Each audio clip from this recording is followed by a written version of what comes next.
अस्सलाम वालेकुम, मैं हूं सैयद अकील। आप देख रहे हैं मेरे साथ परभनी आज तक।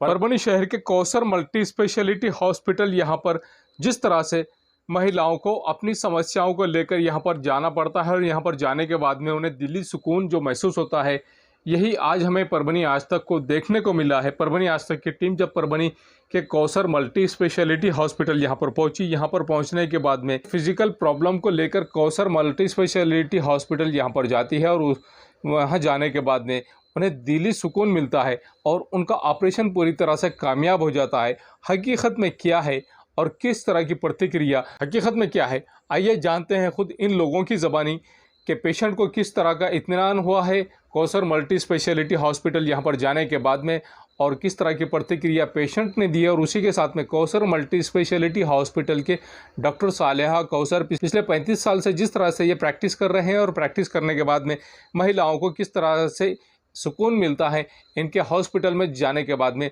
आइए जानते हैं किस तरह की बात इन दोनों महिलाओं ने की है और डॉक्टर सालेहा कौसर इन्होंने किस तरह का आह्वान परभनी की जनता से किया है। मैं डॉक्टर सालेहा कौसर अब्दुल सलीम, परभनी में मैं 35 साल से प्रैक्टिस कर रही हूँ। आज मेरे पास एक ऐसी पेशेंट आए हैं जो 15 साल से परेशान थे उनके ब्लीडिंग के प्रॉब्लम की वजह से, और बहुत ही वो निराश हुए हुए थे कि उनका कहीं भी डायग्नोसिस भी नहीं हो रहा था और ट्रीटमेंट भी नहीं हो रहा था।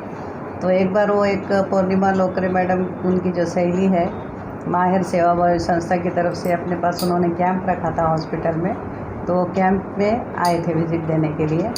तो मेरे से ऐसे सामने बैठकर थोड़ा बहुत डिस्कशन किया उन्होंने। दूसरे पेशेंट का भी देख रहे थे मैं क्या ट्रीटमेंट दे रही, कैसा दे रही, और उन्होंने भी ऑब्जर्व करके फिर हम मुझसे भी लेके मेरे भी जो प्रॉब्लम है, तो मेरे प्रॉब्लम का आपके पास ट्रीटमेंट होगा क्या, तो फिर मैं एक बार आती हूँ आपसे ट्रीटमेंट के लिए। तो मैं बोली बिल्कुल होगा, हम कोशिश करेंगे, आपके क्या प्रॉब्लम है बताइए आप। तो फिर उन्होंने एक बार फुर्सत से आए, फिर मैंने उनके सब चेकअप किया डिटेल में, सब टेस्ट करके उनके जो प्रॉब्लम से मैंने उनको बता दिया कि आपके ये प्रॉब्लम है और इसका ये ट्रीटमेंट है, और इंशाल्लाह अपने पास इसका सब ट्रीटमेंट आपका हो जाएगा। तो फिर मैडम एक बार फुर्सत से आए और ट्रीटमेंट भी कराए उन्होंने, और अब उन्होंने जब मुझे मिलने को आए ट्रीटमेंट के बाद, तो वो बहुत ही खुश दिखाई दे रहे थे मुझे कि मुझे बहुत अच्छा लग रहा है, मुझे बहुत अच्छा लग रहा है। तो मैडम ने फिर मेरा वेलकम भी किया, और ये मैडम के हम ज़बानी सुनते हैं कि उन्हें कैसा लगा अपना हॉस्पिटल, अपना ट्रीटमेंट। नमस्कार, मी माधवी गोडके, भाजपा जिल्हा चिटणीस, 7-8 वर्षे भाजपचे कामं करते, 7-8 वर्षापासून। पुन्हा अँटी करप्शनची जिल्हा अध्यक्ष आहे, पुन्हा ग्राहक पंचायतच्या मराठवाडा कार्यकारिणीवरही काम करते आणि महिला दक्षता कमिटीची पण जिल्हा अध्यक्ष आहे। एवढे पद असताना मी खूप हताश झाले होते का, तर 15 वर्षापासून मला जो प्रॉब्लेम होता, आणि का तर माझा प्रॉब्लेम खूपच क्रिटिकल होता, का तर माझा HB 6.7 पॉईंटच्या वर वाढ। त्यावेळेस मी डॉक्टरकडे जायचे, B negative blood group, HB वाढायचं नाही। माझी फाईल घेतली की डॉक्टर म्हणायचे की तुम्हाला एक तर तुमचं HB वाढल्याशिवाय काही करू शकत नाहीत, ट्रीटमेंट द्यायचे, समाधानकारक मला उत्तर मिळायचं नाही। पुन्हा 8 दिवस 15 दिवस महिनाभर चालू राहायचं, गोळ्यात चालू, तोपर्यंत बरं वाटायचं। गोळी संपली की मला इतका मोठा प्रॉब्लेम ब्लडिंग व्हायची की मी सांगू शकत नव्हते। तसेही मी 15 वर्षे समाजसेवा करीत राहिली की मी म्हटलं की आपलं तर होणार आहे आता, माझं तर मला विश्वासही नव्हता की मी वाचेल म्हणून, पण मी एक समाजाच्या कुठंतरी उपयोगाला यायले हेच मला वेगळं समाधान होतं। आणि मग मी काय करायचे, असंच हे करत करत परभणीचे टोटली डॉक्टर, मी एवढी फाईल जमा झाली। मॅडमचे खूप उपकार आहेत माझ्यावर, मॅडमला पूर्ण फाईल दाखवल्या की प्रत्येकजण घेतलं की म्हणायचे की बापरे खूपच क्रिटिकल प्रॉब्लेम आहे तुमचा, ते शक्य नाही इथं हे होणं, एक तर तुम्ही HB वाढवा, आणि पुन्हा परत तुम्हाला एक HB ब्लड दिलं तर मला रिॲक्शन झालं होतं। चांडक मॅडमकडे दिलं होतं एक वेळेस ब्लड, तर मला रिॲक्शन झालं होतं, मी 8 दिवस ॲडमिट होते की त्या रिॲक्शनमधूनही मी सावरणा गेली। मग मी हताश झाले, घाबरले की आता माझी ट्रीटमेंट कुणीच करू शकत नाही। मलाही नेमकं कळलं नाही की मला असा कोणता आजार आहे की माझी विलाज इथं होईनात म्हणून। मी मग इतकं हे झालं की मी मन गुंतवायचं, मग 4 पदं त्यांच्यामध्ये मन गुंतवून टाकायचं, की आपल्या आजाराकडे लक्ष नाही द्यायचं ठरवलं, आणि मग मी समाजसेवेमध्ये जास्त गुंतत गेल्यामुळे एक वेळेस असंच पौर्णिमा लोकरे माझी मैत्रीण आहे, तिने इथं कॅम्प ठेवला होता। तर कॅम्प ठेवल्यावर मला म्हणली की माधवी चल आपण मॅडमला एकदा डिस्कस करू, तू त्याच्यासाठी तू व्हिजिट दे, भेट दे। तर मी म्हटलं काय हरकत नाही म्हणलं, आता मी त्यावेळेस आले, पण मला असं वाटलं नाही की मला इथे समाधानकारक उत्तर आणि माझा विलाज होईल। पण मी आले, मॅडमशी जे पेशंटला बोलण्याची पद्धत होती ती पद्धत बघून माझ्या इतका आनंद झाला मला की खूप इतकं चांगलं वाटलं की मॅडम बोलायलेल्या बघून. जे ट्रीटमेंट मॅडम करायल्यात माझं लक्ष तिकडेच चाललं आहे की तेच आजार आहे मला, मग माझा इथं इलाज होऊ शकते. तर मग मी लवकर जाणार होते की 10 मिनटात तिला म्हणले की मी जाणार आहे, थांबणार नाही, की मी दिवसभर थांबले. मॅडमशी चर्चा केली की मॅडम माझाही तोच प्रॉब्लेम आहे, उद्या फाईल घेऊन येते, माझा इलाज होईल का. मॅडम म्हणल्या माधवी तू घाबरू नको, की मला एक आत्मविश्वास एवढा मॅडमने दिला. मला एक वेगळं समाधानकारक उत्तर मिळालं. मी 2 दिवसांनी मॅडमकडे आले. मॅडमनं माझ्यावर ट्रीटमेंट सुरू केली. मला स्पंदनमध्ये ब्लड दिलं, ते बी मला न रिॲक्शन येऊ देता सूट झालं, व्यवस्थित झालं. आणि माझं ऑपरेशन सगळं काही इतकं व्यवस्थित पार पाडलं आणि मला एक इतकं समाधानकारक म्हणजे उत्तर मिळालं मॅडमकडून. आणि दवाखान्यात आल्यामुळे की मी शब्दात माझं कौतुकच मॅडमचं मी करू शकत नाही की इतकेही चांगले माणसं आहेत. तुम्ही कुणाच्या तरी जवळ गेल्याशिवाय तुमचा प्रॉब्लेम सांगितल्याशिवाय सॉल्व्ह होईल कसा.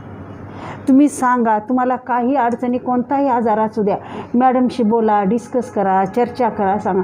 मला वाटलं नव्हतं ना मी वाचल म्हणून, मलाही वाटलं नव्हतं की माझा आजार नीट होईल. मी हातात झाले होते, निराश झाले होते, खूप स्टँडर्ड राहायची. सगळे म्हणायचे की असं वाटत नाही तुम्हाला बघून, पण माझी फाईल बघितली की मी रडायची की मला एवढा मोठा प्रॉब्लेम आहे, माझा कुणीच दुरुस्त करू शकत नाही.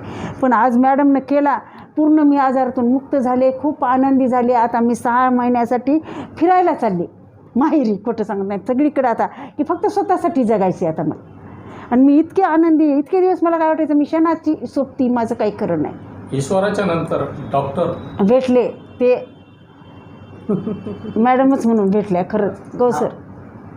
काय आणि ह्यांचा आम्ही जे विलाज केला ना, तर आम्ही पिशवी वाचवली त्यांची. शैल्या कौसर मॅडम ह्या मला देवाच्या रूपात भेटल्या आणि माझा जो इलाज सगळेच हातात झाले होते, तो मॅडमने माझा इलाज केला. मी मॅडमचे खूप उपकार मानते.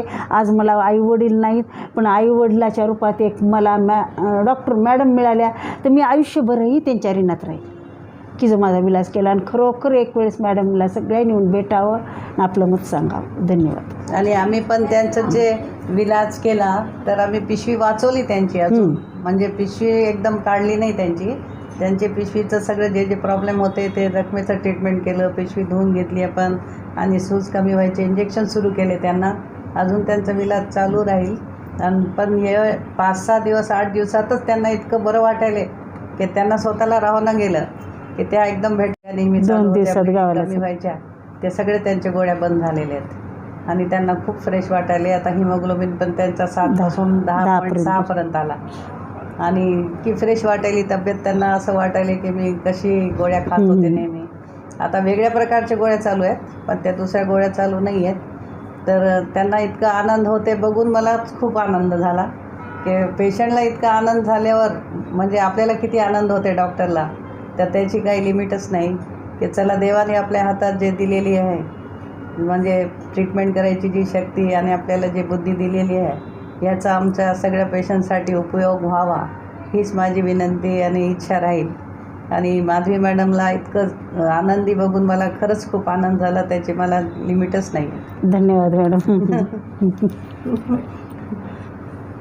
नहीं, अभी हमने निकाले नहीं, हमने ट्रीटमेंट किया उस पर. उनके बच्चेदानी धो के लिए जो उनका ज़ख़म था, ज़ख़म को साफ़ करके उसका ट्रीटमेंट किए और बच्चेदानी में जो इन्फेक्शन थे वो कम होने के उनको इंजेक्शन्स और गोलियां चालू किए हमने. तो बच्चेदानी बिल्कुल नहीं निकाली. उनकी उम्र अभी 35 साल ही है, तो हम इतने जल्दी तो बच्चेदानी निकालने का सोच भी नहीं सकते. हमें पूरी कोशिश करना चाहिए. जैसा कि हम देखते हैं हार्ट के मामले में, अगर हम पहले एंजियोग्राफी करते हैं, अगर एंजियोग्राफी पे ब्लॉक आता है तो ही आगे जाते हैं.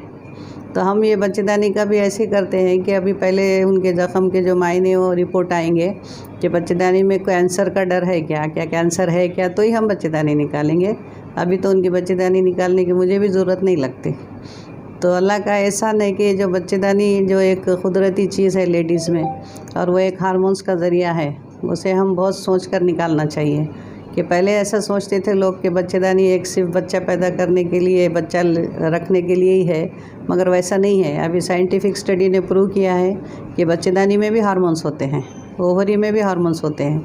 और जो हम बच्चेदानी निकाल लेते हैं तो फिर बाद में जो लेडीज़ को साइड इफ़ेक्ट होते हैं, जैसा उनका वज़न बढ़ जाना, हड्डियाँ कमज़ोर हो जाना, हार्मोन्स डिस्टर्ब हो जाना, तो उसके बाद तो उनको हमेशा ट्रीटमेंट लेना पड़ता है. तो इसलिए हम तो पेशेंट जो अगर तैयारी से भी आते हैं बच्चेदानी निकालने के, तो हम उनकी उम्र देख के उनको रोक देते हैं और उनको हम ऐसा करते हैं कि बाबा आगे जो काउंसलिंग करते हैं कि ये निकालने से तुम्हारे मसले पूरे हल नहीं होने वाले, इसके बाद भी तुमको फिर और ज़्यादा दवाइयाँ लेना पड़ेंगी। क्यों तो अभी मैं परसों पढ़ी कि अपना गवर्नमेंट का भी अभी GR आ रहे हैं कि 35 या 40 साल के पहले अगर बच्चेदानी निकालना है तो तुमको सिविल सर्जन की परमिशन लेना है। क्यों तो ऐसे बहुत सारे स्टडीज़ साइड इफ़ेक्ट आ रहे हैं लेडीज़ के, तो इसके लिए लेडीज़ को भी हमको अवेयरनेस करना है कि तुम ज़रा सब्र से इलाज करो। लेडीज़ को क्या लगता है, नहीं एकदम अपन ऑपरेशन कर दिए तो अपने तकलीफ़ें दूर हो जाएंगे, बार बार हमको हॉस्पिटल आने की ज़रूरत नहीं पड़ेंगी, मगर वो गलत है। तो इसके लिए लेडीज़ ने भी खुद कोशिश करना चाहिए। अब हम तो उनको काउंसलिंग करके हम तो रुकाते हैं, और कोई कोई पेशेंट जब ऐसा बोलते हैं खुशी से आते हैं कि नहीं हमको निकालना नहीं है और हमको इलाज करो, तो बहुत खुशी होती है। तो वैसे पेशेंट को तो हम और ज़्यादा अपनी कोशिश करके हम भी कोशिश करते हैं कि उनकी बच्चेदानी बचाए बोल के। तो ये बहुत इलाज हो रहा है, ज़ख़म देखना, ज़ख़म का इलाज करना, ज़ख़म की हम डिटेल स्टडी करते हैं, हिस्टोपैथोलॉजिकल एग्जामिनेशन। और हमारे पास अल्लाह के फजल से ऐसे भी केसेस हैं कि जिनको आगे चल के कैंसर का डर था, तो वो हमारे ट्रीटमेंट से नॉर्मल पे आ गया और उनके बच्चेदानियाँ बच गए। अब ऐसे भी केसेस देखने पे आ रहे हैं कि जिनको औलाद नहीं है और उनके बच्चेदानी के मुँह पे ज़ख़म है, तो वैसे लोगों के अपन थोड़ी निकालने का सोच सकते हैं। तो वैसे लोगों के भी बहुत सारे लोगों के हमने इलाज किए और अल्लाह के फजल से वो इलाज के बाद उनको हमल ठहर गया और उनको अल्लाह ताला ने औलाद से नवाजा। उन महिलाओं को क्या आह्वान करेंगे आप एज ए डॉक्टर, जो महिलाएं बच्चों के लिए परेशान है, औलाद के लिए परेशान है, और बच्चेदानी का मामला जिस तरह से आता है कि किस तरह से उन्होंने अपनी बच्चेदानी बचाने के लिए आपके हॉस्पिटल में आना चाहिए? हाँ, जो औलाद के लिए जो भी परेशान है तो वो लेडीज़ ने जल्द से जल्द बताना चाहिए। जैसा कि अगर 1 साल हो गया है शादी को और उसके बाद उनको औलाद नहीं हो रही, तो उन्होंने धीरे धीरे इलाज शुरू कर देना चाहिए। क्यों तो हमको 1-1 महीने में उनके टेस्ट करके फिर हमको भी समझने को टाइम लगता है। और बच्चे होना ऐसा नहीं होना ऐसा तो आजकल के साइंस में नहीं है, वो उनके ख़राबी पे डिपेंड करता है कि कितना टाइम लगेगा, कि जैसा ख़राबी लेडीज़ में है या जेंट्स में है ना, ये किस में है ख़राबी, वो देख के फिर हमें अपने को डिसाइड करना पड़ता है कितना टाइम लगेगा। मगर बिल्कुल इंशाल्लाह ज़रूर होता है। तो आज ही मुझे अभी एक औरंगाबाद से फ़ोन आया, एक पेशेंट मेरे पास प्राची कुलकर्णी बोल के बताने आती थी, उसको 16 साल हो गए शादी को, और उसने औरंगाबाद में 3 मरतबा टेस्ट बेबी कराए थे। IUI तो कितने मरतबा कराए, मगर वो मेरे पास जब आई तो कम से कम उसके पास 6-7 फाइल थे। मैंने उसके डिटेल फाइल स्टडी करके अपने तरीके से इलाज चालू किया। तो अभी इलाज उन्हें देखो 8-9 महीने से मेरे पास कर रही थी और बहुत गड़बड़ कर रही थी कि नहीं तो अब टेस्ट बेबी करेंगे। मैं बोली सब्र करो, तुमने पहले 2-3 मरतबा कराया तो वो भी क्यों नहीं सक्सेस हुआ आपका, कि इसका क्या मतलब है कि आप में जो प्रॉब्लम है वो अभी क्योर नहीं हुआ। अगर आपके बच्चेदानी का इन्फेक्शन वो निकल गया तो आपको खुद नेचुरल प्रेगनेंसी रह जाएंगी। और आज वही दिन अभी उनका फ़ोन आया 1 घंटा पहले कि हमको प्रेगनेंसी पॉजिटिव आई बोल के। तो मुझे इतना खुशी हुई कि मैं जो लाइन से ट्रीटमेंट दे रही थी उनको, तो उन्होंने वही बोले कि अच्छा वो हमने IVF की गड़बड़ नहीं करे। मैं बोली आप ही गड़बड़ कर रहे थे, मैं तो नहीं कर रही थी। नहीं बोले हमको बहुत अच्छा लगा, बोले आज हमारा यूरिन टेस्ट पॉजिटिव आ गया बोले। तो अभी मैं उनको एडवाइस की सोनोग्राफी ये कर लो और मुझे फ़ोन करो बोल के। मेरे भी इलाज बहुत सारे अवेलेबल हैं, पेशेंट ने सब्र से इलाज करना चाहिए। जो पेशेंट को टाइम लगता मतलब उनके प्रॉब्लम ज़्यादा रहते, डॉक्टर तो हम उनको सब वही ट्रीटमेंट देते सब पेशेंट को, मगर जिसके समझो अगर हस्बैंड में भी प्रॉब्लम है, वाइफ में भी प्रॉब्लम है तो उनको ज़्यादा टाइम लगता, और जिसको हस्बैंड में भी प्रॉब्लम है तो वो लोगों को ज़्यादा टाइम लगता। तो इसके लिए ऐसे ही और दूसरे जो बच्चेदानी के भी जो हमारे पास इलाज है, ज़ख्मों के बहुत सारे इलाज है, बहुत सारे अभी हमारे पास कम से कम 5 से 6 हज़ार तक बच्चेदानी बचे होंगे। अब हमारे पास महीने में एक भी ऑपरेशन नहीं हुआ अभी 6 महीने से बच्चेदानी निकालने का। सिर्फ हमारे पास ज़ख्मों के इलाज, बच्चेदानी के सूजन का इलाज, बहुत ही रेयर केसेस में जिसको ब्लीडिंग ज़्यादा है, दवाइयों से कंट्रोल नहीं हो रही, फिर उम्र भी है समझो 45-50 तक, तो वैसे लोगों का निकालना भी पड़ता है। एकदम नहीं निकालना पड़ता ऐसा नहीं है, मगर हद तक अपन ने कोशिश करना चाहिए नहीं निकालने की। ये न्यूज़ कवर किया हमारे परभनी आज तक के कार्यकारी संपादक बाबरुद्दीन सिद्दीकी, 24/7 माझा महाराष्ट्र न्यूज़ चैनल के कार्यकारी संपादक Sattar Khan Pathan, the fact today के कार्यकारी संपादक सलीम खान उर्फ जुल्फू सर, परभनी टुडे के कार्यकारी संपादक सलीम खान, परभनी आज तक के मराठवाड़ा ब्यूरो चीफ सोहेल तांबोली, 24/7 माझा महाराष्ट्र न्यूज़ चैनल के मराठवाड़ा ब्यूरो चीफ फिरोज खान पठान, परभनी आज तक के जिला प्रतिनिधि सैयद मोबिन सैयद इस्माइल, परभनी आज तक के परभनी शहर प्रतिनिधि शेख सद्दाम शेख निजाम, इन्होंने मिलकर मैं हूं सैयद अखिल। आप देखते रहिए मेरे साथ परभनी आज तक। आप हमारे चैनल को सब्सक्राइब करें, सब्सक्राइब करने के बाद बेल आइकन का बटन जरूर दबाएं। उसी के साथ आप हमारे चैनल को लाइक करें, शेयर करें और कमेंट करना ना भूलें। आप हमें फेसबुक, ट्विटर, इंस्टाग्राम, टेलीग्राम और व्हाट्सएप पर भी फॉलो कर सकते हैं। मुझे दीजिए इजाजत। जय हिंद। मिर्जा मेस परभणी। अगर आप परभणी शहर में रहते हैं और घर के खाने का लुत्फ लेना है तो संपर्क जरूर करें मिर्जा मेस परभणी। घर पहुंच सेवा खाने के टिफिन के लिए जरूर संपर्क करें। मोबाइल क्रमांक 8830266947। समीर टेंट हाउस, कुदरती कॉर्नर, कादराबाद प्लॉट, परभनी। हमारे पास तरह के प्रोग्राम के लिए सामान किराए पर मिलेगा। शादी, एंगेजमेंट, चिल्ला जैसे सभी प्रोग्राम के लिए संपर्क करें सैयद मुज्जमिल। मोबाइल क्रमांक 9766683126। महबूब पार्क फंक्शन हॉल, मनसब नगर, जाम पारवा गेट, दरगाह रोड, परभणी। शादी हो या एंगेजमेंट, चिल्ला हो या जुमागी, मीटिंग हो या फिर कुछ और, परभणी में तो भैया सिर्फ एक ही नाम, महबूब पार्क फंक्शन हॉल, मनसब नगर, जाम पारवा गेट, दरगाह रोड, परभणी। बुकिंग शुरू है। Mobile number 9960569383, 8421903333। इसके साथ ही 9822829035। हाजी महबूब अंसारी। याद रहे, आप हर तरह के प्रोग्राम हमारे फंक्शन हॉल में मनाएं। आज ही अपने प्रोग्राम की बुकिंग करें। क्वालिटी की तलाश यहाँ खत्म। किंग ऑफ बेल्ट्स, शनिवार बाजार के पास, Nanalpet corner, Parbhani. Ladies purse, school bag, original leather belt, कमर belt, wallet, body spray, perfume और भी बहुत कुछ। एक बार जरूर आए।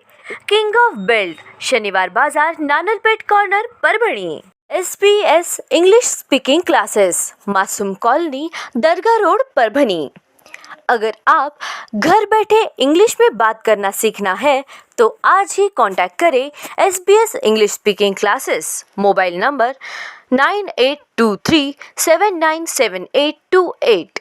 SK traders, Dargah road, Parbhani. हमारे पास महाराजा bed, sofa, dressing table, wardrobe, dining table, cooler, washing machine, fridge, tea table, चौकी, सभी प्रकार के फर्नीचर कंपनी के दाम में। ग्राहक की खुशी, यही हमारा नफा। एक बार जरूर संपर्क करें। Address SK traders, Dargah road, Parbhani. Mobile number 9881 290 190।